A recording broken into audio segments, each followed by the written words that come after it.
Assalamualaikum warahmatullahi wabarakatuh.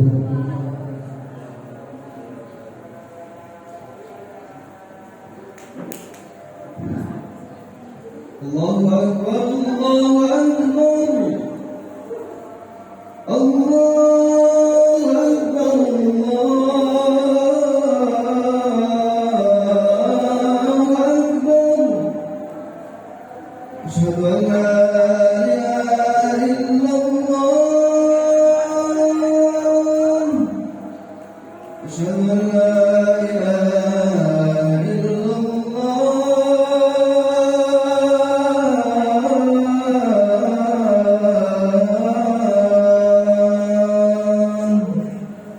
asyhadu anna Muhammadar Rasulullah, asyhadu anna Muhammadar Rasulullah.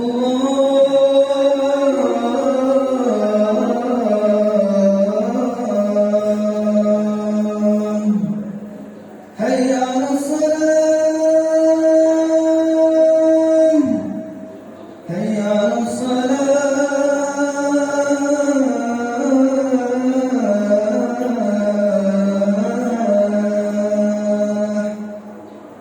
hayya 'alal falah, hayya 'alal falah.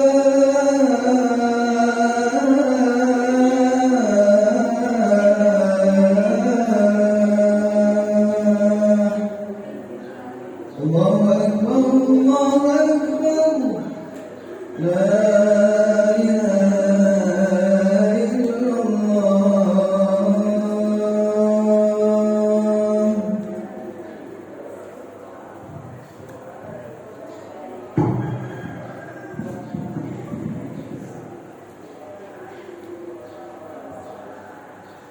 Alhamdulillahi kama yanbaghi li jalali wa 'azimi sultanihi. Nahmadullah alladzi la ilaha illa huwa al-hayyul qayyum lahu asmaul husna.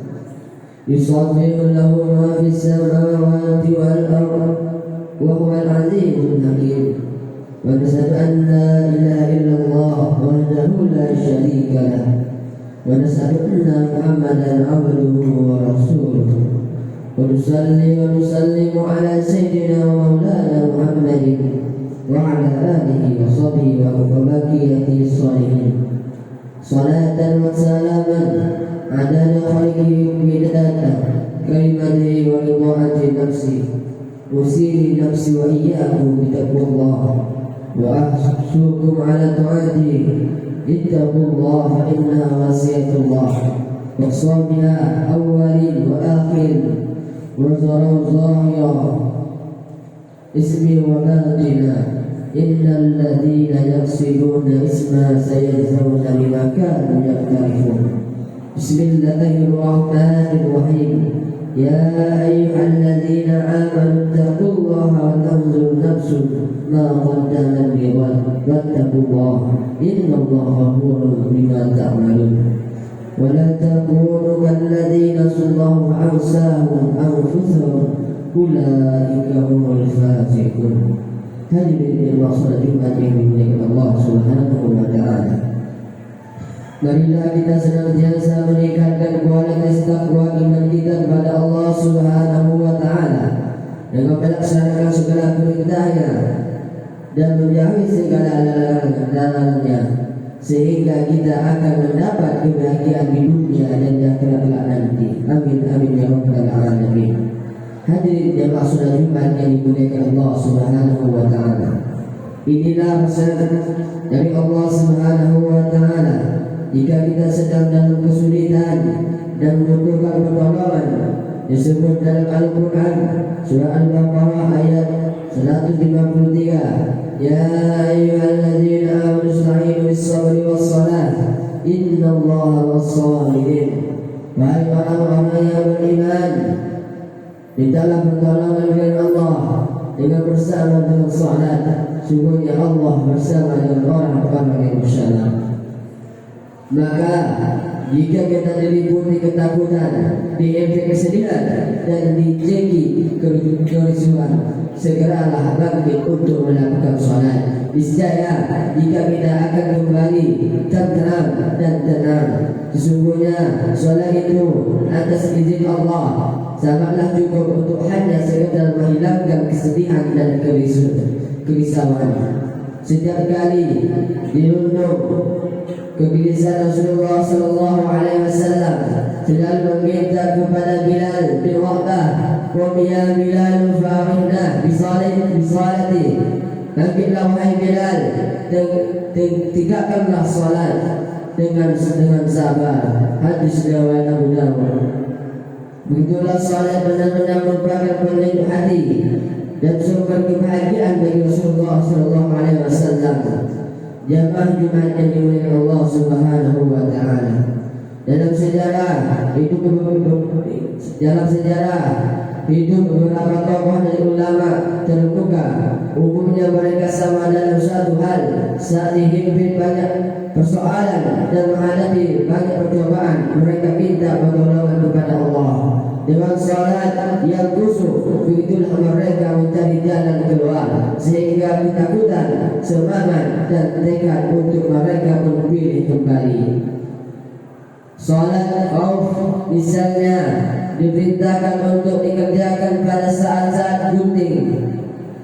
Yakin ketika nyawa terancam oleh hulusan pedang lawan yang dapat menyebabkan kekalahan, inilah merupakan syarat bahwa sebaik-baik penenang jiwa dan penentram hati adalah salat yang khusyuk.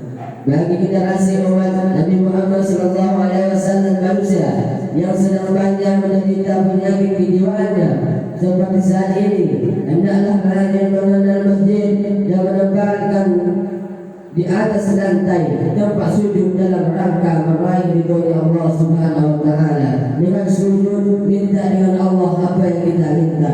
Dengan begitulah niscaya ia akan selamat dalam berbagai mimpi dan bencana. Hadirin jemaah salat Jumat yang dimuliakan Allah Subhanahu wa taala.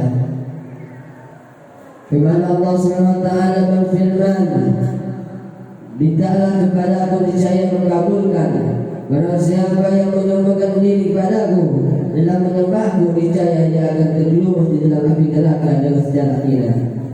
Salah satu nikmat Allah yang paling besar jika kita mau berpikir adalah bahwa salat wajib 5 waktu dalam sehari semalam dapat menembus dosa-dosa kita dan mengangkat derajat kita di sisi Allah Subhanahu wa taala.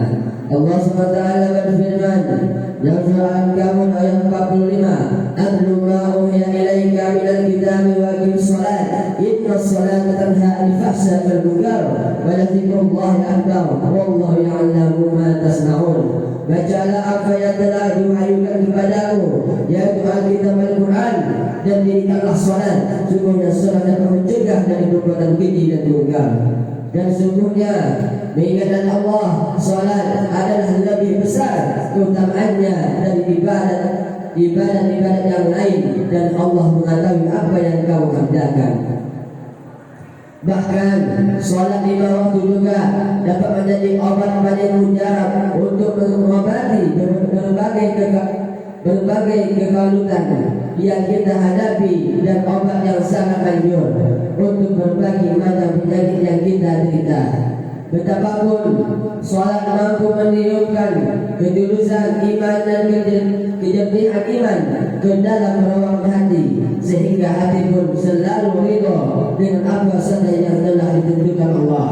Lain halnya dengan orang yang lebih senang menjauhi masjid dan meninggalkan salat, mereka niscaya akan hidup dari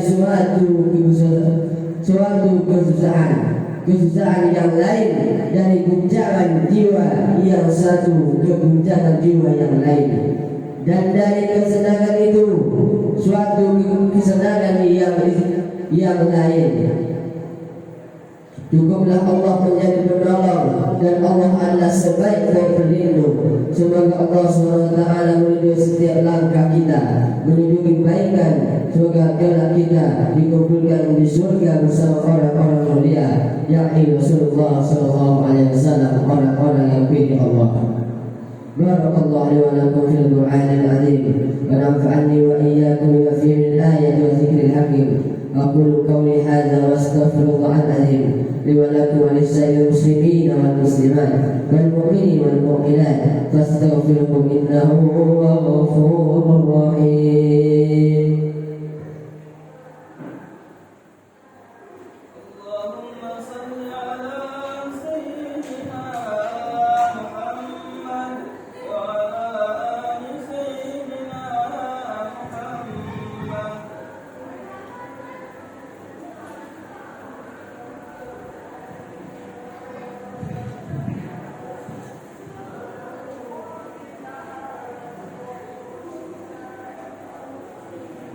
الحمد لله حمدا كثيرا كما أمر. أشهد أن لا إله إلا الله وحده لا شريك له إكراما لمن جهد به وكفر. أشهد أن سيدنا محمدا عبده ورسوله سيد الخلائق وبشر. اللهم صل وسلم على سيدنا محمد وعلى آله وصحبه وسلم تسليما كثيرا. أما بعد فيا أيها الناس اتقوا الله حق تقاته ولا تموتن إلا وأنتم مسلمون. واعلموا أن الله أمركم بأمر بدأ فيه بنفسه فسن بالملائكة المسبحة بكرسه فقال تعالى ولم يزل وسن بالملائكة مسبحة بكرسه فقال تعالى ولم يزل قائلا عالما إن الله وملائكته يصلون على النبي يا أيها الذين آمنوا صلوا عليه وسلموا تسليما. وأجيبوا الله إلا ما دعاكم وصلوا وسلموا على من به الله عليكم. اللهم صل وسلم وبارك على سيدنا محمد وعلى آله وصحبه أجمعين والتابعين التابعين وارض عنا برحمتك يا أرحم الراحمين. اللهم اغفر للمسلمين والمسلمات والمؤمنين والمؤمنات الأحياء منهم وأموات إنك سميع قريب مجيب الدعوات يا ولي الحاجات ويا كاسب البلية. اللهم انصر من نصر الدين والاخذل من خذل المسلمين وأعلن كلمتك إلى يوم الدين. اللهم ألف بين قلوب المؤمنين وأصلح ذات بينهم. اللهم ادفع عنا الغلاء والوباء والفحشاء والمنكر والسنائد والسيوف مختلفة وهيانا ما ظهر وما بطن من بلادنا هذا خاصة ومن سائر بلاد المسلمين. أما إنك على كل شيء قدير. ربنا اغفر لنا وإخواننا الذين سبقونا الإيمان ولا تجعل في قلوبنا غل للذين آمنوا ربنا إنك رؤوف رحيم. ربنا آتنا في الدنيا حسنة وفي الآخرة حسنة وقنا عذاب النار والحمد لله رب العالمين. عباد الله إن الله يأمر بالعدل والإحسان وإيتاء ذي القربى وينهى عن الفحشاء والمنكر والبغي يعظكم لعلكم تذكرون. فاذكروا الله العظيم يذكركم واشكروه على نعمه يزدكم واسأله من فضله يؤتيكم ورزق الله أكبر. أقيموا الصلاة.